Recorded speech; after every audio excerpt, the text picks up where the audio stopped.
오늘은 성탄 감사주일로 드립니다. 메리 크리스마스. 사인이 잘 안 맞아서 메리 크리스마스.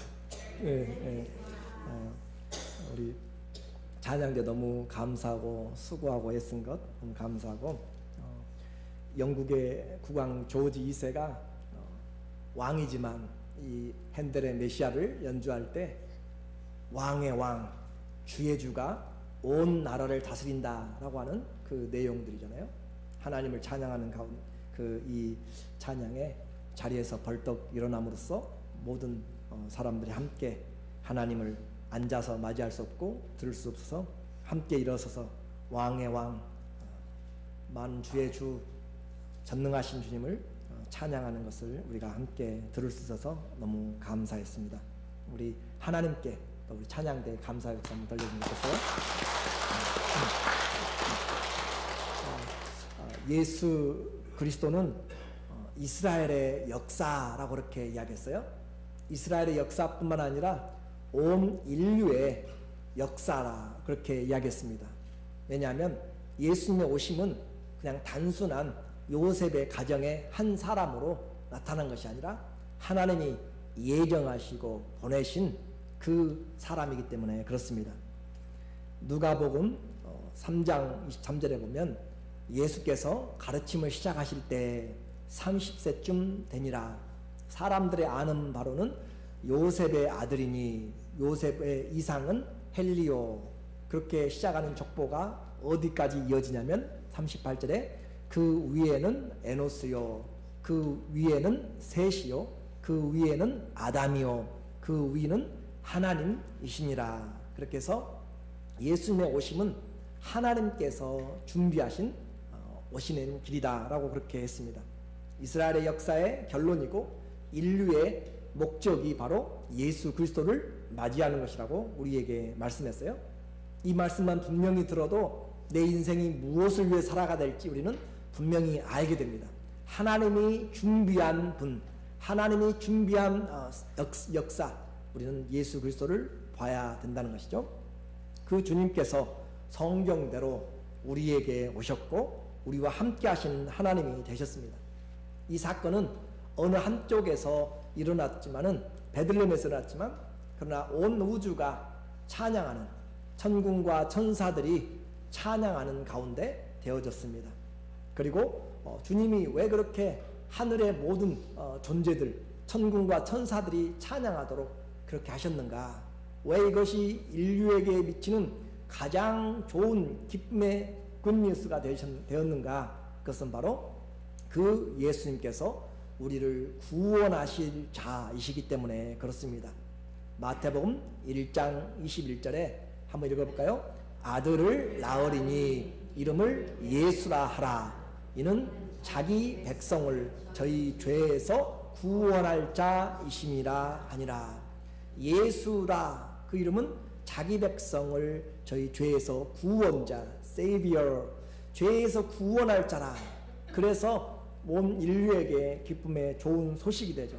구원할 자뿐만 아니라 우리에게 영원한 생명을 주시는 분이기 때문에 그렇습니다.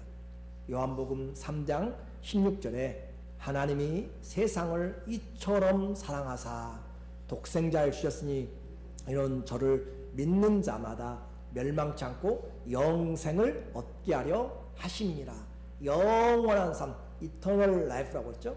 우리가 사는 육신에 잠깐 있다가 사라지는 70년, 100세 그런 인생이 아니라 조의 영원한 생명, 그 생명을 주시기 위해서 오신 분이 바로 예수님이시기 때문에 우리를 죄에서 구원하고 우리에게 생명, 영원한 생명을 주실 분이 바로 예수님인데 그분을 하나님이 준비하셔서 역사 가운데 보내주신 이 성탄절이기 때문에 온 우주에 기록될 만한 일이고 우리에게 가장 큰 인생에 미칠 가장 큰 유앙겔리온 기쁨이다 라고 그렇게 말씀을 했습니다.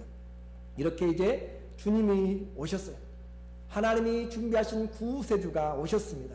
그 예수 그리스도를 어떻게 우리는 받아들여야 될 것인지 우리는 이제 선택을 해야 돼요. 이 땅에 왕으로 오신 구세주를 어떻게 맞이할 것인가? 두 부류의 사람들이 오늘 본문 마태복음 2장에 등장합니다. 한 부류는 저 먼 동방에서부터 그 별을 찾아보고 예수님께 경배하러 오는 경배자들이 있고, 또 한 부류는 예루살렘에 있으면서 그 메시아가 나셨다라고 하는 소식을 듣고 소동하고 어떻게 하면 죽일까라고 하는 사람들 있죠. 두 부류입니다. 여러분은 어디에 속한가요? 경배하는 월시퍼인지 아니면은 소동하는 자들, 디스터브하는 사람들, 트러블런지.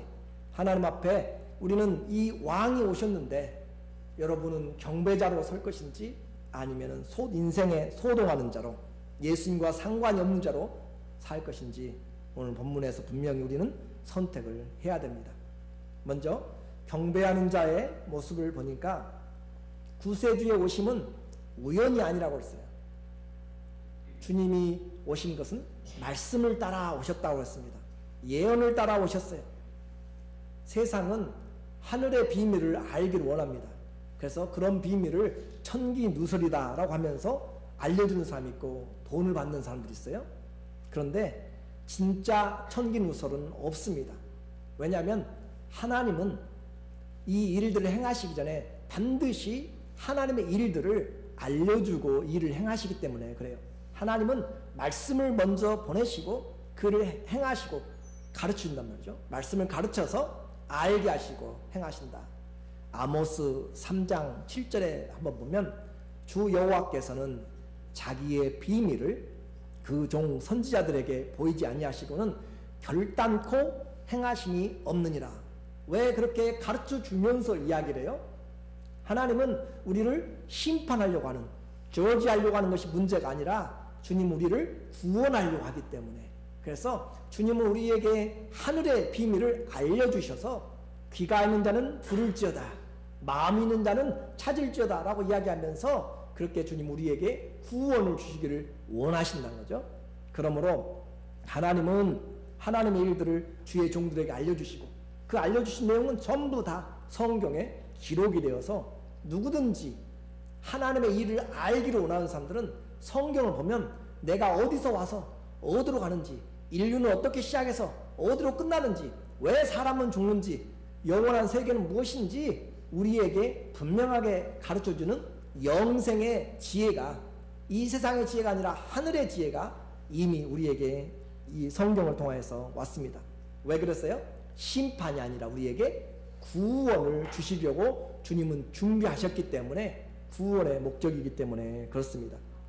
예로부터 동방은 점성술 또 천문을 연구하는 것들이 발달했어요. 그래서 문무백관들 중에서 그렇게 별을 보고 점을 치는 사람들, 그런 사람들이 많이 있었죠. 그런데 이 별을 살펴서 이 땅의 일을 예견하죠. 하늘의 궁창을 살펴서 별자리들을 보고 세상을 본다. 어리석은 것 같지만 사실이에요. 그것이 성경에서 말씀을 해 놓았기 때문에 그렇습니다. 아무리 하늘을 쳐다본다고 아는 것이 아니고 땅을 쳐다본다고 아는 것이 아니라 하나님이 하늘을 보고 별자들을 통하여서 하나님의 일들을 어느 정도 알려놓았기 때문에. 그래서 궁금하시죠? 창세기 1장 14절에 보시면, 창세기 1장 14절에 보시면 하나님이 가라사대 하늘에 궁창에 광명이 있어 주야를 나누게 하라. 또 광명으로 하여 징조와 사시와 일자와 연한을 이루라. 그렇게 해서 하늘의 별들이 행성들을 통하여서 하나님이 사인을 내보내신다라고 하는 것으로 그렇게 주님이 아예 세팅을 해 놓았어요. 그래서 오늘 우리는 이런 하나님의 말씀 때문에 박사들이 기이한 것들을 보고 관찰하던 중에 초태생, 너무 신기한 슈퍼스타가 떠올랐다라고 하는 것이죠. 그 큰 별, 그 별이 떠오른 것도 그냥 갑자기 떠오른 것이 아니고 예언을 따라서 하나님의 때에 나타난 것이죠. 민수기 24장 17절에 보면 내가 그를 보아도 이때의 일이 아니며 내가 그를 바라보아도 가까운 일이 아니로다. 한 별이 야곱에게서 나오며 한 홀 지도자의 지팡이죠. 이스라엘에게서 일어나서 모압을 이편에서 저편까지 쳐서 파하고 또 소동하는 자식들을 다 멸하리로다. 이 예수님이 지금부터 2000년 전에 오신 분이잖아요. 그런데 이 민수기가 기록된 것은 예수님 시대부터 1500년 전에 모세 시대 때 기록된 거잖아요. 지금부터 3500년 전에 미리 하나님이 민수기 24장 17절 통하여서 야곱 이스라엘에게서 한 별이 나온다라고 그렇게 예언을 해 놓으신 것이죠. 그래서 때 그 말씀대로 별이 나타난 것입니다. 그러니까 온 천지 만물은 자연히 우연히 바이 찬스로 그렇게 되는 것은 하나도 없습니다. 하나님께서 준비하신 지혜대로 움직이는 것이에요. 어느 날 동방의 박사들이 별들을 관찰하다가 보는데 이상한 별이, 큰 별이 없어지지 아니하고 계속적으로 있는 것을 보게 되었습니다. 그래서 그들은 그 별을 보고 그 별이 자기들을 인도하는 것 같은 그런 느낌을 받은 거죠. 그래서 별을 찾아서 그 별을 따라서 경배하기로 마음에 작정을 했습니다. 오늘 본문 2장 1절과 2절이 바로 그 말씀을 하고 있어요. 그들이 예루살렘으로 왔습니다. 헤롯 왕 때 예수께서 유대 베들레헴에서 나심에 동방으로부터 박사들이 예루살렘에 이르러 말하되 유대인의 왕으로 태어나신 분이 어디 계시느냐? 유대인의 왕으로 나신 분이 어디 계시느냐? 유대인으로 왕으로 나신 분이 어디 계시느냐? 제가 3번 이야기했어요. 왜 그러냐면 그들이 지금 하고 있는 내용이 진행형으로 되어 있으니까 그래요. 계속 반복으로 진행으로 오면서 유대인의 왕으로 나신 자가 어디 계시느냐라고 온 지금 예루살렘을 묻고 다니면서 찾고 있다라고 하는 것이에요. 그래서 우리가 동방에서 그의 별을 보고 그에게 경배하러 왔노라 라고 그렇게 이야기합니다. 동방에서 별을 보고 경배하러 왔다.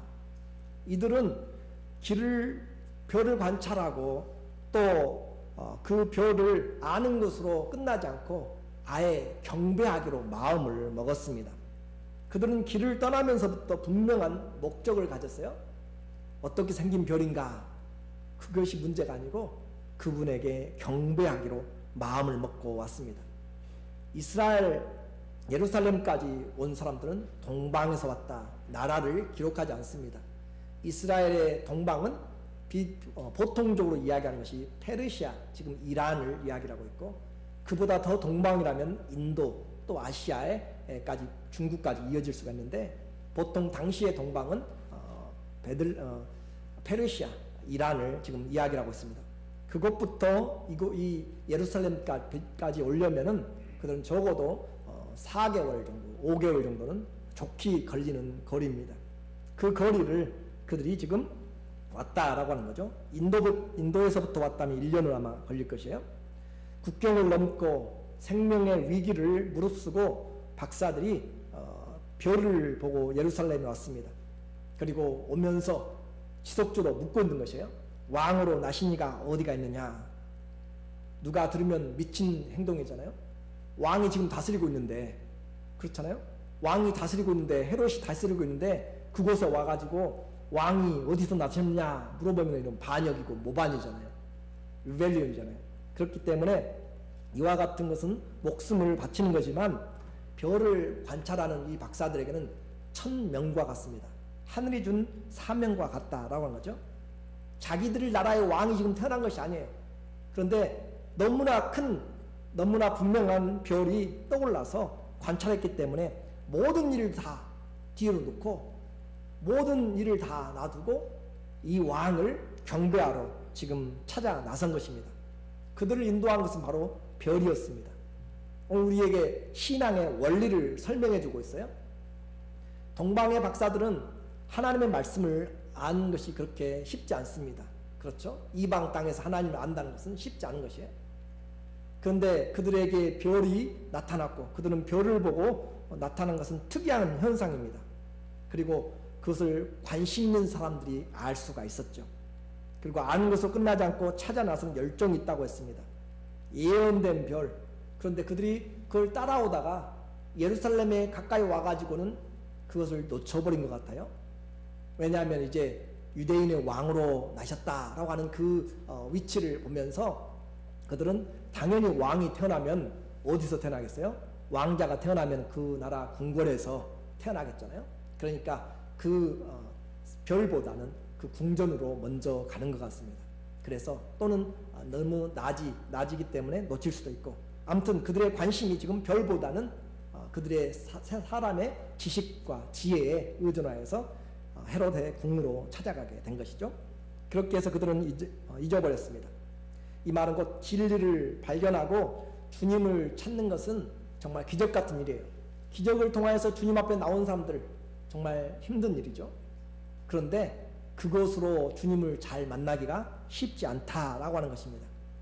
별을 보는 것 같은 그런 기적을 체험한 사람들이 많이 있습니다. 세상 살면서도 제가 어느 분을 전도하다 보니까 그분이 하신 말씀이 나는 하나님을 만났다라고 그렇게 이야기해요. 죽을 병에 걸려서 정말 병원에서 신음신음 하다가 온갖 것들을 다 하면서도 안 되는데 주님을 보았다라고 그렇게 이야기해요. 그래서 교회도 나오고 그러는데 나왔다가 또 그만두고, 그렇게 경험을, 그런 기적을 보아도 주님을 만나기는 쉽지 않다라고 하는 거죠. 우리에게 주님을 만나는 가장 중요한 것은 기적이 아니라 바로 하나님의 말씀을 믿어야 그 기적이 온전히 역사를 하게 됩니다. 기적이 큰 것이 아니라, 기적 때문에 말씀이 있는 것이 아니라 말씀 때문에 뭐가 있어요? 기적이 있는 것이에요. 말씀 때문에 기적이 일어나는 것이기 때문에 우리는 말씀을 붙잡으면 어떤 것들도 흔들리지 않는 것이죠. 그래서 동방의 박사들이 지금 태어난 왕의 장소를 못 찾는 것은 바로 기적이 갖는 한계라고도 볼 수 있습니다. 박사들의 예루살렘의 방문은 이제 소동이 일어났어요. 왜냐하면 난데없는 사람들이 와가지고, 한 무리가 와가지고 너희 왕이 누구냐라고 그렇게 묻고 다니고, 어디가 있느냐라고 묻고 다니니까 이 나라가, 온 나라가 지금 떠들썩하게 소동이 일어났습니다. 3절에 헤롯 왕과 온 이스라엘 듣고 소동한지라. 그래서 경배하는 자들이 왔고, 이제 그 경배하는 자들 때문에 소동이 일어났습니다. 헤롯이 다스리던 시대입니다. 이스라엘에는 헤롯이라고 이름 가진 사람들이 3명이나 나타나요. 그 당시에 헤롯 대제, 그레이트 헤롯이라고 이야기하죠. 바로 이 사람이 바로 그 당시 예수님 태어나실 때 왕입니다. BC 37년부터 BC 4년까지, before Christ죠. BC는. 그래서 그때 예수님 태어날 당시에 왕이 바로 헤롯 대제라고 하는 이 헤롯입니다. 그때 왕자의 탄생도 아닌데 생각지도 않은 방문자들이 유대의 왕의 탄생별을 보고 왔으니 이 헤롯은 얼마나 불안하겠어요? 자기는 유대인도 아니고 이둠의 또 그 에서의 후손입니다.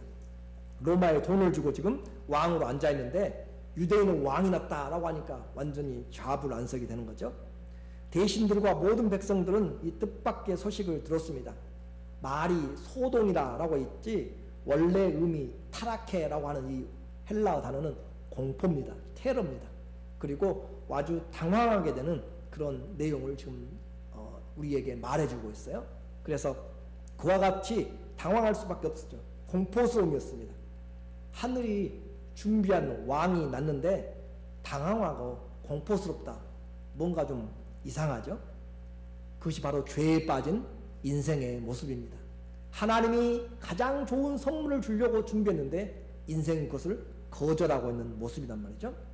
지금 내가 만족하고 즐기고 있는 그런 권세 건들지 말라라고 하는 것이요.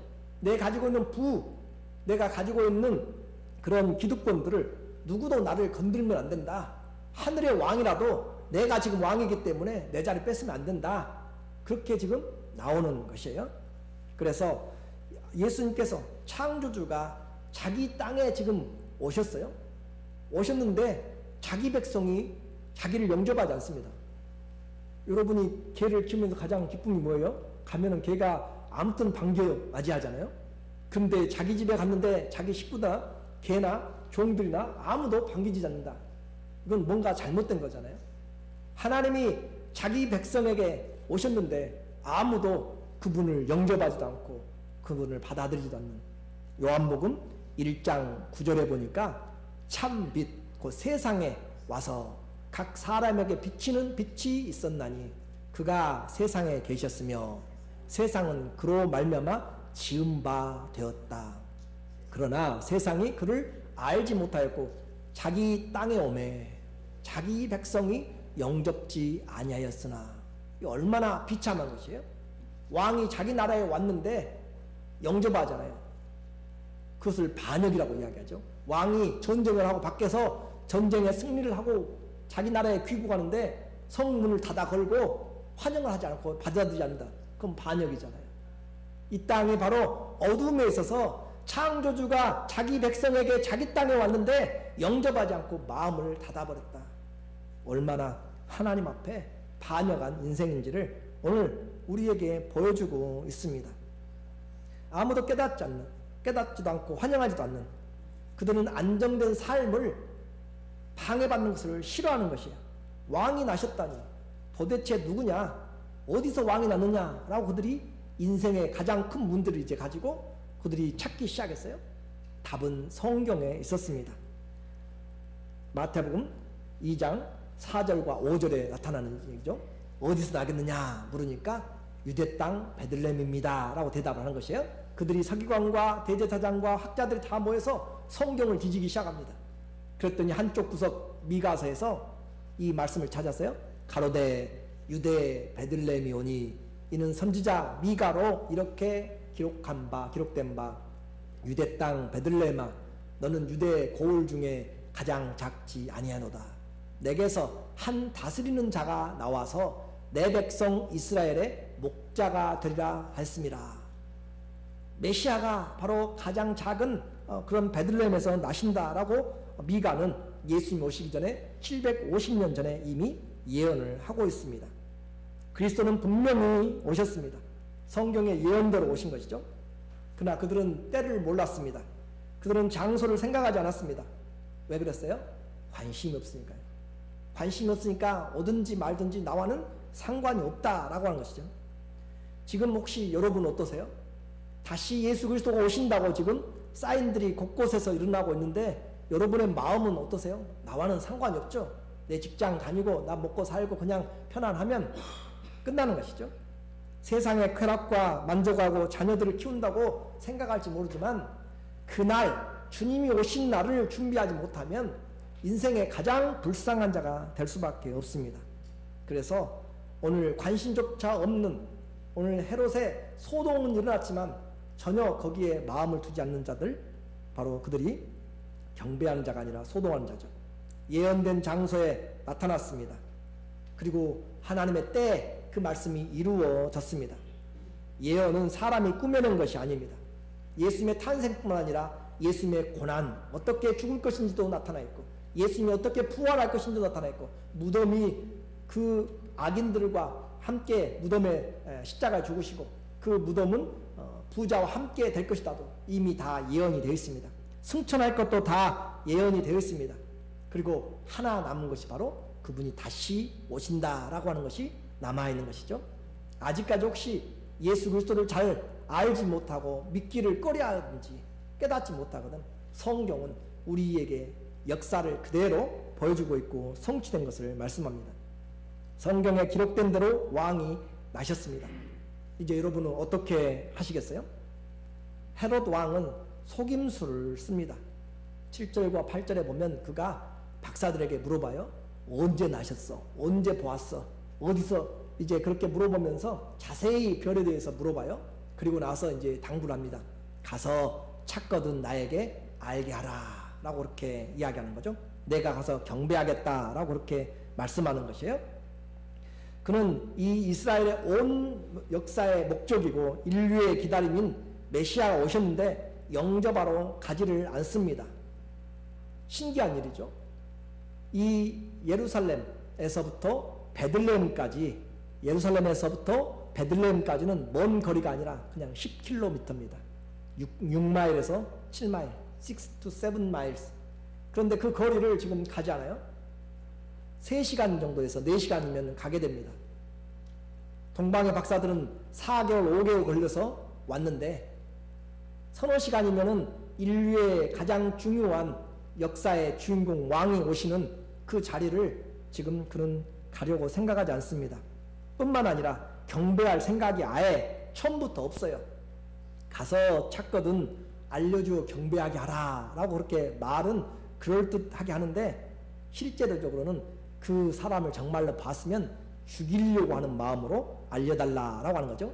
2장 13절에서 그렇게 확실히 이야기하죠. 저희가 떠난 후에 주의 사자가 요셉에게 현몽하여 가로되 헤롯 왕이 아기를 찾아 죽이려 하니 일어나 아기와 그의 모친을 데리고 이집트로 피하여 내가 내게 이르기까지 거기 있으라 하시니. 주님이 미리 이야기를 해주시죠. 16절에도 이에 헤롯 왕이 박사들에게 속은 줄 알고 심히 노하여 사람을 보내어 베들레헴과 그 모든 가까운 지경에 있는 사내 아이를 박사들에게 자세히 알아본 그때를 표준하여 2살 아래로 2살부터 그 아래까지 수많은 어린아이들을 다 죽입니다. 왜 그래요? 그 중에 누가 왕일지 모르니까 아예 씨를 말려버리자라고 하는 것으로 죽이는 거죠. 이것이 죄에 빠진 인생이었습니다.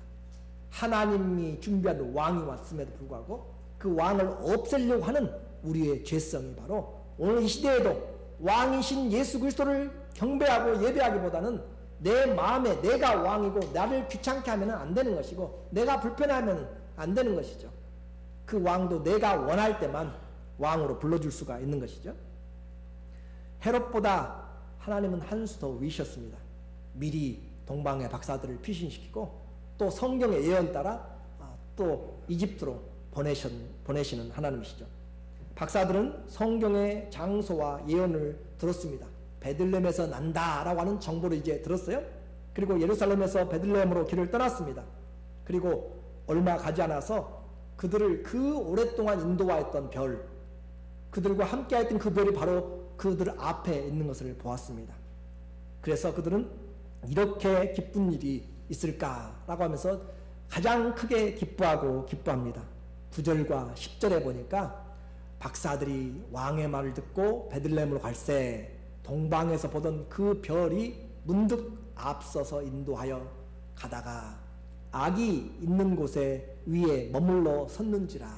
저희가 별을 보고 가장 크게 기뻐하니라. 여기까지 수고한 것이 결코 헛되지 않았다라고 한 것이고 왕이 나셨다 하는 것이고 그들의 모든 것들을 지금 그 현장에서 볼 수 있는 일이 되어졌기 때문에 가장 크게 기뻐하더라. 여기까지 찾아오면서 고생했던 것 아무것도 아니고 그 주님의 은혜를, 그 주님의 앞에 경배할 수 있는 것이 가장 크다. 이것이 인생의 참된 즐거움입니다. 다른 것에서 인생의 즐거움을 찾으려고 하지 말고 참된 왕이신 주님 앞에 올바로 예배하고 경배하는 것이 인생의 가장 첫 번째 된 것이다. 웨스트민스터 쇼터키즘에 보면은 그 캐터키즘에 보면은 쇼러 캐터키즘 거기 웨스트민스터 소요리 문답이죠. 짧은 질문에 보면 인생의 첫 번째 되는 목적이 무엇이냐 물어봐요. 하나님을 예배하고 그분을 영원토록 즐거워하는 것이다. 하나님을 경배하고 그분을 영원토록 즐거워하는 것이다. 드디어 목적지에 도착했습니다. 하늘이 계시된 왕을 만나는 것, 감격과 영광이었습니다. 인생의 참된 즐거움은 바로 하나님을 알고 경배하는 것입니다. 결론적으로 말씀을 맺겠습니다. 별이 멈춘 곳, 그곳에 들어갔습니다. 그리고 아기께 경배 드립니다. 11절에 보니까 집에 들어가 아기와 그 모친 마리아에 함께 있는 것을 보고 누구께 경배해요? 아기께 경배하고 보배 합을 열어 황금과 유향과 몰약을 예물로 드리니라. 왕이신 주님을 만났습니다. 왕이 계신 장소, 구유든지 집이든지 허름하든지 상관이 없습니다. 왕에게 경배하였고 박사들로서 지금까지 배워온 경륜과 경험과 나이 아무 필요가 없습니다. 왕에게 경배하는 것입니다. 캐톨릭처럼 마리아에게 경배하는 것이 아니라 왕에게 경배하는 것이에요. 우리는 예수 그리스도께 경배를 합니다. 그리고 그들이 드린 선물, 왕의 가장 귀한 존귀함인 황금을, 그리고 왕의 향기로운 사역을 위한 유향을 드리고, 그리고 왕의 고난과 죽음을 상징하는 몰약, 시체에 바르는 몰약을 선물로 드립니다. 왜 그것을 준비했는지 우리는 알지 못하지만 영적인 의미는 그렇습니다. 왕 그리고 왕의 사역, 왕의 죽음에 대해서 선물을 드렸어요. 만왕의 왕 만주의 주 되신 예수 그리스도께서 자기 땅에 오셨습니다. 예언을 따라 오셨어요. 동방 박사들처럼 40살을 제쳐두고 가장 우선순위로 생명의 위험을 느끼면서까지 고생과 돈을 낭비하면서까지 경배할 것인가? 아니면 가까이 있으면서도 예수 그리스도가 누구인 줄 알면서도 들었음에도 불구하고 경배하는 것이 아니라 없어져야 될 사람, 나에게 방해가 되는 사람으로 그렇게 여기고 소동할 것인가? 여러분에게 성경은 묻습니다.